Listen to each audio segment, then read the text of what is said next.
Time now for your forewarned weather. Welcome on back, everybody. Thanks for sticking with us. I have a beautiful picture to show you. A Cedar City rainbow. Steve sent this in. We had some moisture move in from the south, started to clear out as we got into the afternoon, and it made for a beautiful rainbow. You actually catch a rainbow on this time lapse too. If you look very carefully, once it restarts, you're going to see it right around here.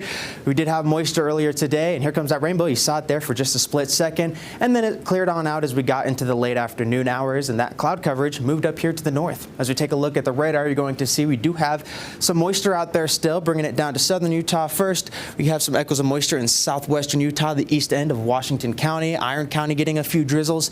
The bulk of the precipitation right now, though, is in south central Utah, including Kane and Garfield counties. Escalante tapping into some of that moisture, and a little bit of lightning embedded with it, but it's not a very strong thunderstorm. Up here in the north, we have moisture as well. That rain moved up the west desert. Now it's impacting Millard and Joab counties, as well as the Tooele Valley and a little bit towards the Great Salt Lake. Now these storms are moving northward, so this bulk of moisture could hit the northern Wasatch Front. Got my eye on this shower as well. That could hit the Salt Lake Valley and Provo later tonight and early tomorrow morning, but again, it's not going to be very much. Not a whole lot of energy associated with these storms. Outside, we have a nice little breeze. Temperature is cooling off. We're at 54 degrees here in Salt Lake, 50 degrees in Ogden, 40s for Cache Valley and Utah Valley, and St. George is still sitting at a comfortable 68 degrees.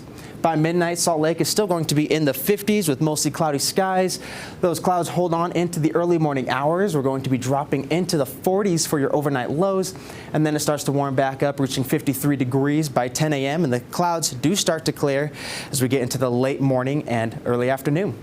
Tomorrow morning, we do have some precipitation potential for southwest Utah as wraparound moisture keeps those showers locked in, but in the afternoon and evening hours for tomorrow, that shifts eastward, especially south of I-70. That's where we're going to have the highest chance for that wet weather, and that is right where a lot of our outdoor recreation areas are.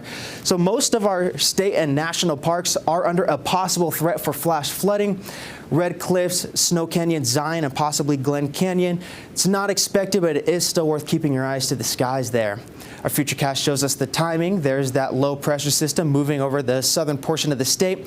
There's that wraparound moisture I was talking about on the back end of that low pressure. It's going to continue moving eastward, keeping those showers and thunderstorms locked in the southeast as we get into Thursday evening, but most of the state will be pretty nice.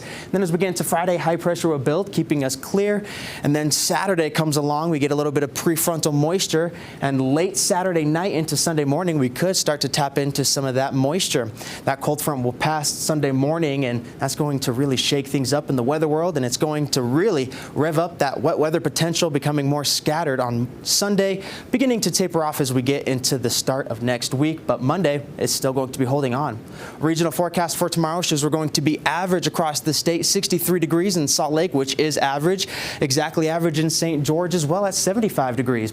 Let's punch this in so we could break it down just a little more. The Wasatch Front will be in the mid-60s, while the Wasatch Back is in the upper 50s to low 60s. The Wasatch Back will have a bit more cloud coverage than the Wasatch Front, but it'll still be a fairly pleasant day. Central Utah does have a better chance of seeing that wet weather. Temperatures in the 50s and 60s there as well. And then southern Utah, of course, does have the highest chance of showers and thunderstorms, especially southeastern Utah. Temperatures in the 50s and 60s. 75 degrees for St. George with a slight chance of wet weather. 70s, not going anywhere for the rest of the week. We get that increase in moisture for your Saturday and Sunday, but it's not looking like we're going to see any rain in southern Utah as that system approaches. Northern Utah, however, will start to see some rain. We do have a very slight chance of some showers tomorrow morning, a chance Saturday night, but Sunday we get scattered rain showers becoming more isolated on Monday. 71 degrees on Saturday, 55 degrees on Sunday, so a pretty big drop. Yeah, I'd say so. Wow. Okay, Yeah.